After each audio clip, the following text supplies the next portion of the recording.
Hi, welcome back to the channel. I'm Mike at Northwest School of Fly Fishing, the Old Fish Hobo here. I want to talk to you today about presentation. So in fly fishing, only two things catch fish, the fly rod and the fly. It means we need to be really good with the fly rod and really good with our fly selection etymology. Well, presentation has everything to do with you and how you make that final presentation, which delivers the fly right to the trout. And that's really what we're talking about, the accuracy of that.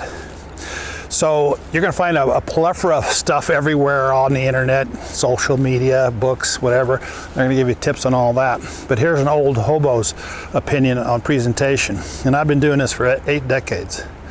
For me, that fly is going to go wherever the rod tip is pointed. So if I want to go over there, I point my finger and that's where I'm going. There, that's where I'm going. So it's really important is putting that fly tip right in position for that final cast to your presentation. Next would be having that cork centered right on my hand and my thumb. The thumb is like a finger. That's my finger. It's going to point exactly where I want my fly to go. Lee Wolf used to use his finger on the cork.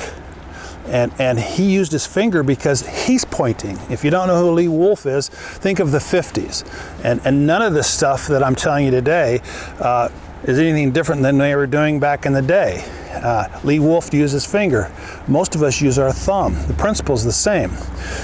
The last thing that you really want to do is consider the physics of your cast. So essentially, if we're in a bar and we're playing darts, everybody throws a dart like this, just like that. You got to think of your fly rod as like throwing a dart. It's like that. We don't throw darts like this.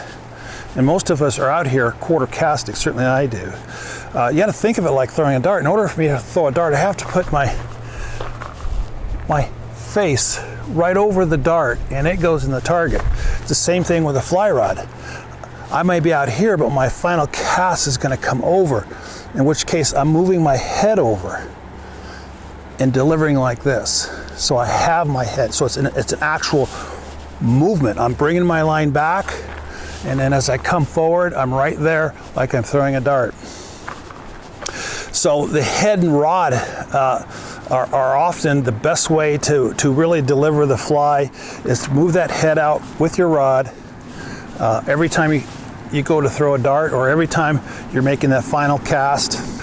So when I'm talking about physics, that's what I'm talking about, is this movement of our body, bringing our body into it, bringing our head over, because it's that last one that's really got to have that extension from the fly all the way into the body.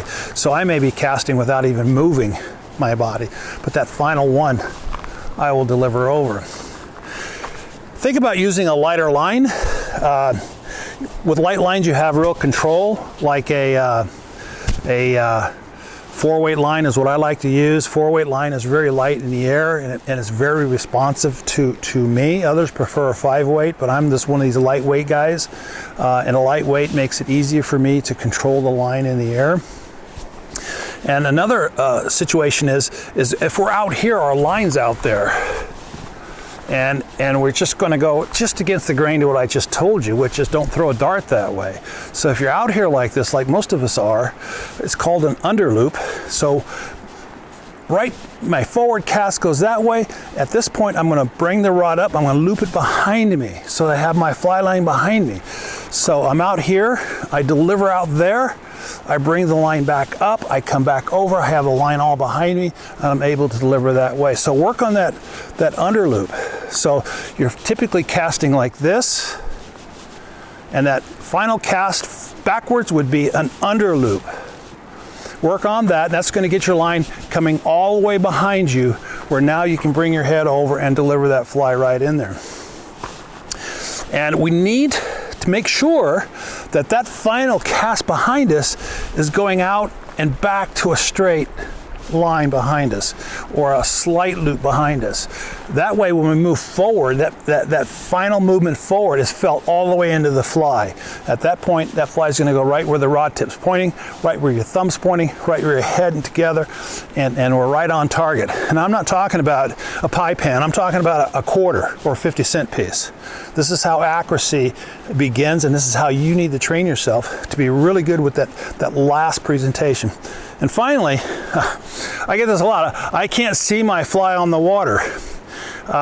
The final thing I want to say about presentation is always keep your eye on the fly. So for example, when I'm coming forward with that final presentation, I catch my fly in the air and I'm watching where my fly goes, and if it's off, I'm just going to bring it back up and bring it out again, get my measurement right, and bring it all over. And as I deliver that final presentation cast, I can see the fly going right where I want it to be and land. And once it lands on the water, now I have my visual on it and I won't lose it like that. You should never lose your fly. It doesn't do you any good to make a perfect presentation if you're losing the fly. You can't find it on the water. So I hope this helps you. Presentation is very, very important, and it can make the difference between a few trout and a lot of trout. So keep that in mind, and I'll see you on the river.